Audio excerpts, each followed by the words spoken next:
Hello, my today's video, ipapakita ko sa inyo ano nga ba itong hawak ko. Yan. Ang tawag dito ay TEC screw. Ayan, TEC screw. Ang haba nito ay 2 inches. Saan nga ba ginagamit ito? Ginagamit ito kung magkakabit tayo ng rib type o long span. Ito ang gagamitin natin. Tapos, pag bibili tayo, kailangan tignan din natin yung dulo niya. Kasi kung yung parlance natin ay kahoy, ganito dapat ang bilhin natin. Yung tulis yung dulo. Ayan. Tapos, itong goma niya, bakit nga ba may goma ito? Ito ang protection natin para hindi pasukan ng tubig yung long span natin. Dapat, maglalagay tayo, kailangan may goma siya. Para pagbaon natin, hindi siya mapapasukan ng tubig. Ayan, paano nga ba natin ito gamitin?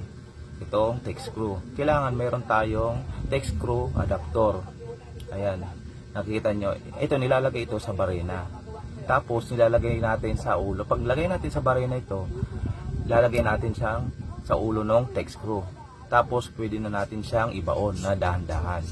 Ayan, kailangan dapat control natin yung ikot ng TEC screw para hindi madaling masira yung long span natin.